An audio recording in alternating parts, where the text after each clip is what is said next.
प्रिय छात्रों, नमस्कार। आज हम कक्षा 10वीं गणित प्रश्नावली 7.1 का प्रश्न क्रमांक 3 हल करेंगे, जिसमें हमें दिया गया है।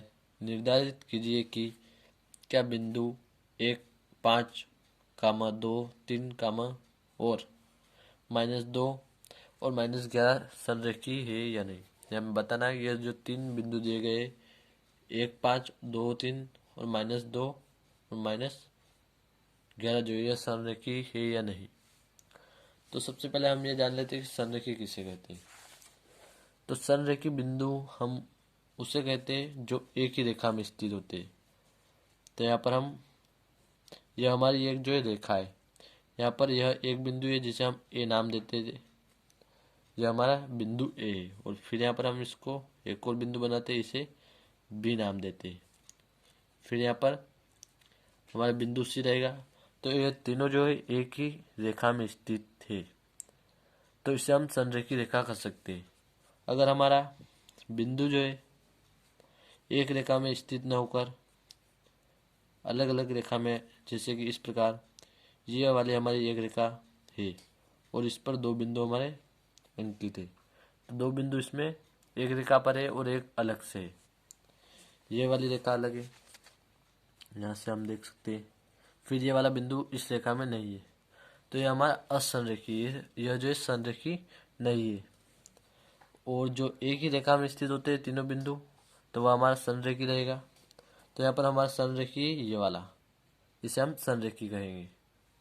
तो इसकी डेफिनेशन हो जाएगी हमारी, एक ही रेखा में स्थित बिंदु को संरेखीय बिंदु कहते हैं। तो यहाँ पर हम एक और तरीका है इसको समझने का कि A B plus B C जो है, ए बी यहाँ से यहाँ तक की दूरी और बी सी यहाँ से यहाँ तक की दूरी बराबर होनी चाहिए किसके, ए सी इस पूरे के बराबर होगी, तो भी हमारा संरेखीय रहेगा। तो हम इस सवाल को इस माध्यम से हल करेंगे। सबसे पहले हम ए बी को हल करेंगे, फिर बी सी और ए सी, इस प्रकार से हम इसको हल करते हैं। तो सबसे पहले हम लिखेंगे यहाँ पर, माना बिंदु ए 1, 5 है, बी 2, 3 और आर जो है -2, -11, ये हम इनको नाम दे देते हैं। तो इसके बाद हम यहाँ पर लिखेंगे सबसे पहले किससे, ए बी से हल करेंगे। तो हम लिखेंगे ए बी बराबर, तो यहाँ पर हम आपको बताइए दूरी वाला सूत्र लगाएंगे। तो दूरी का सूत्र यहाँ पर हम ए बी बराबर करनी हम बना ही लेते हैं यहाँ पर। तो यहाँ पर दूरी का सूत्र हमारा होता है x2 - x1 इस पर स्क्वायर। तो x2 हमारा यहाँ पर 2, सूत्र जो हम यहाँ पर अभी नहीं लिखते हैं, 2 माइनस x1 1 और पूरे का वर्ग। फिर यहाँ पर हमारा चिन्ह रहेगा प्लस का। फिर इसके बाद यहाँ पर y2, यहाँ पर y2 हमारा है 3। ये b वाला भी, a और b की बात कर रहे हैं, अभी हम r की बात नहीं कर रहे हैं, तो अभी आप इन दोनों में ही देखिएगा। तो y2 यहाँ पर है हमारा 3, फिर माइनस y1 हमारा है 5 और इस पर भी हम वर्ग लगा देते हैं। फिर ए बी बराबर, इसको हम हल करते हैं। तो यहाँ पर 2 में से 1 जाएगा तो बच्चा हमारा 1 और 1 पर वर्ग लग जाएगा, प्लस 3 - 5 करेंगे तो माइनस का 2 जो है हमारा अधिक है। यहाँ पर हम 3 में से 5 नहीं घटा सकते, 5 में से 3 घटाएंगे तो माइनस का 2 बचा। फिर इस पर हम वर्ग लगाते हैं। फिर ए बी बराबर, हम 1 का वर्ग जो निकालेंगे तो हमारा आएगा यहाँ पर 1, प्लस -2 का वर्ग निकालेंगे तो 4 हो जाएगा। माइनस का 4 नहीं रहेगा, क्योंकि माइनस और माइनस जो है, जैसे कि हम यहाँ पर बताता हूँ मैं आपको, यहाँ पर है -2 पर वर्ग लगा हुआ है, तो -2 गुणित -2 करते हैं हम इस प्रकार। तो ये वाला माइनस और ये वाला माइनस जो एक दूसरे से कट हो जाता है, और आंसर आता है हमारा 4। इस प्रकार से तो इसका वर्ग हमारा आया यहाँ पर 4। फिर ए बी बराबर हमें प्राप्त हुआ यहाँ पर √5 या करनी 5। अब हम इसको बी सी से हल करेंगे। अभी हमने इसको ए और बी से हल किया। अब हम यहाँ पर आर नहीं, हमारा सी, यहाँ पर सी रहेगा हमारा। आप देख सकते हैं यहाँ पर, आप भी सही कर लीजिएगा, इसको सी कर लीजिएगा। यहाँ पर सी रहेगा। तो अब हम बी सी से इसको हल करते हैं। बी सी बराबर हम इसी सूत्र यानी फॉर्मूले का फिर से यहाँ पर बी सी में यूज करते हैं। तो यहाँ पर हमारा x2 रहेगा -2। सबसे पहले हम करनी जो है लगा लेते हैं। यहाँ पर हमारा -2 फिर माइनस, और यहाँ पर x1 है हमारा 2, तो हम लिखे यहाँ पर 2 और फिर इस पर वर्ग, फिर प्लस यहाँ पर y2 है हमारा -11 और माइनस का चिन्ह लगाते हैं फिर से हम, और y1 हमारा है 3, फिर इस पर भी वर्ग। फिर BC बराबर इसको हम हल करते हैं। माइनस और माइनस क्या हो जाता है प्लस, तो यहाँ पर हमारा हो जाएगा 4 वर्ग प्लस -11 और -3, तो माइनस माइनस फिर प्लस होगा हमारा, तो हो जाएगा 14 वर्ग। फिर BC बराबर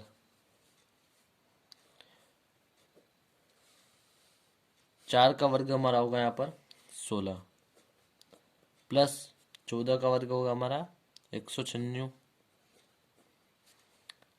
फिर BC बराबर 16 प्लस 196, हमारा 196 और 16 कितने हो जाएंगे 212। तो करनी 212 हमें यहाँ पर प्राप्त होंगे। अब हम फिर से यहाँ पर जो AB से हमने इसको हल किया है और BC से हल कर लिया है। अब हम इसे AC से हल करते हैं। A और C यहाँ से हम इसको हल करेंगे। तो यहाँ पर हम लिखेंगे AC बराबर, तो फिर से हम यहाँ पर लिखते हैं, करनी बना लेते हैं। फिर AC जो है इसका मान रख देते हैं हम दूरी के सूत्र में। तो यहाँ पर x2, सबसे पहले हमारा x2, तो यहाँ पर x2 क्या है हमारे पास -2, फिर माइनस x1 यहाँ पर हमारा ये 1 रहेगा, प्लस y2 -11 और फिर माइनस का चिन्ह लगाते हैं, और y1 जो है हमारा रहेगा यहाँ पर 5।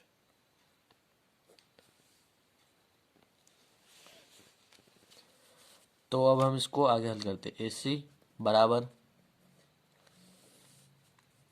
करनी माइनस और माइनस हमारा हो जाएगा प्लस का, तो 2 और 1 हो जाएगा हमारा 3, सॉरी यहाँ पर वर्ग लगेगा हमारा, तो 3 वर्ग यहाँ पर हमारा हो जाएगा, प्लस माइनस माइनस फिर प्लस होगा, तो 11 और 5 हमारा हो जाएगा 16 वर्ग। फिर AC बराबर √3 का वर्ग हमारा होगा 9 प्लस 16 का वर्ग हमारा होता है 256। फिर 9 और 256, AC बराबर 9 और 256 हमारा हो जाएगा 265। तो हमें यहाँ पर प्राप्त होगा 265। तो यहाँ पर हम देख सकते हैं AB हमें प्राप्त हुआ √5 और BC हमें प्राप्त हुआ √212 और AC हमें प्राप्त हुआ 265। तो यहाँ पर हमारी शर्त क्या थी कि